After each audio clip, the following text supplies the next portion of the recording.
Hello, Davey here. Thought I would do a series of videos talking about my influences and my heroes. So, you'll probably guess what the very first one is. Rory Gallagher. And I've been corrected lots of times on my pronunciation. So, if you have the surname Gallagher, in Ireland it's Gallagher with a soft in England it would be Gallagher. In Scotland I believe it would be Gallagher.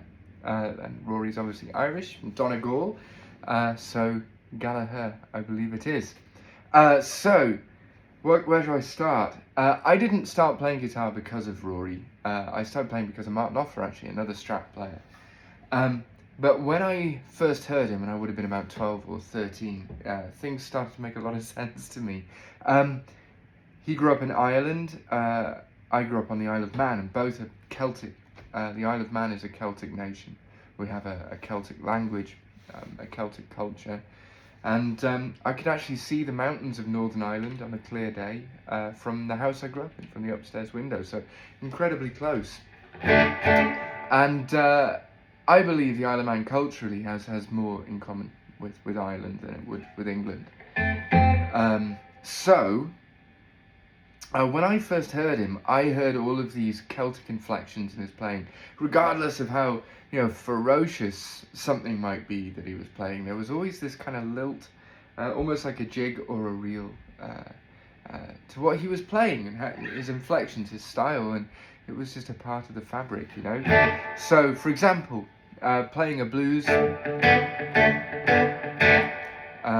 So maybe someone from the States or someone in London even would probably go, you know,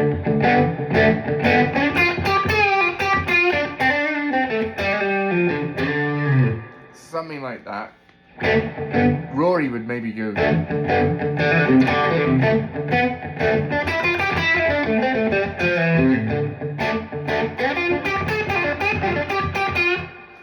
there might be blue notes in there, but this kind of da da da da da da da, this triplet thing, I think.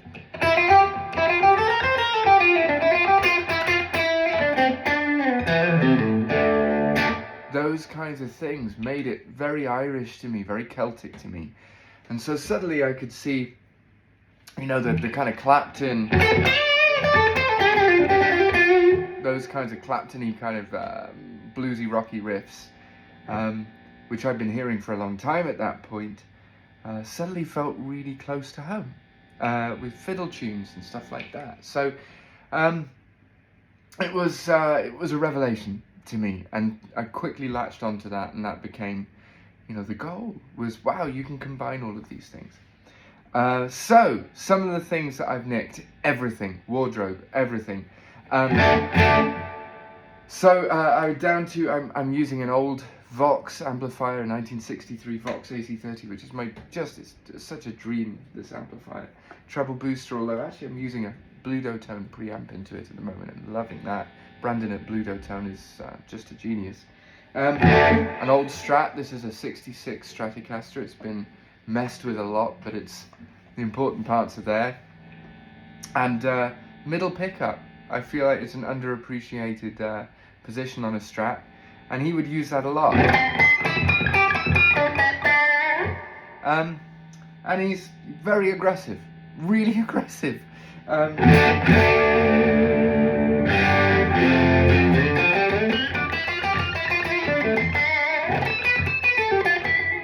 Those kinds of mixing a minor, mixolydian, these kinds of things, so your natural minor scale.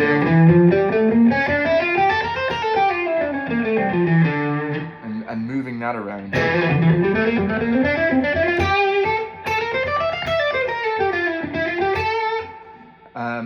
Obviously a huge part of what he did was there.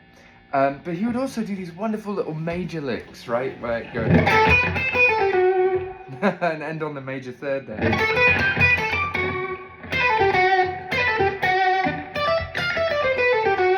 It's really interesting kind of stuff, I think, to my ears. So all of those things I kind of got from there. He was just a master of squeezing everything out of a fairly uncomplicated guitar rig. There's this slight perception of him you know, turn up with a Strat and an AC30, and yeah, in the really early days, treble booster, Vox AC30 amp, Stratocaster, and a Telecaster, and a Gretsch Corvette later on. So yeah, fairly minimal compared to a lot of folks, but yeah, later on he got really quite complicated in mixing amplifiers. You know, by Irish Tour 74, there was Bassmans and Tweed Twins and AC30s and Stramps all wired up together, so it was quite a large guitar rig at some intervals, but not many effects. So it would be very, he was trying to get stuff out of the guitar, right? So you'd have these harmonics, which is a big part of what he did. He would also do a lot of behind the nut string bends, which sounds more impressive. It's really fun to do. And he would do, one of my favourite parts in Moonchild, right? It stops and he does one of those. And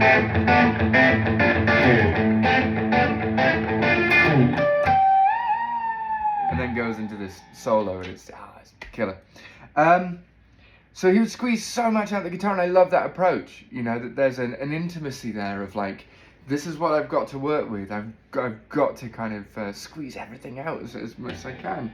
And instead of a wah wah, you would use the tone pot.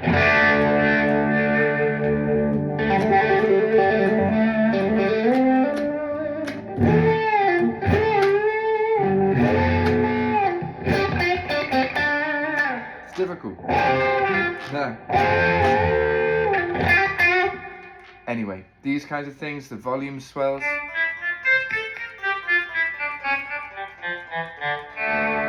Those things. But I think the biggest part, the one that I really kind of try to take was the passion. All of the notes you can go through, you know, the scales he used, you can go through certain kind of techniques to get special effects, you can do all of that, but none of it means a thing without his unbridled and I think unmatched, just sheer passion and conviction in what he did.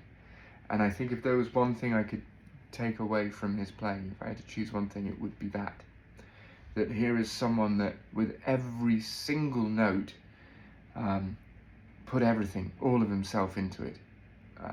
And there's not a lot of players, I think, that really you could say that every single note was just a huge amount of energy behind. So that is the main thing why I would say he's probably my number one influence.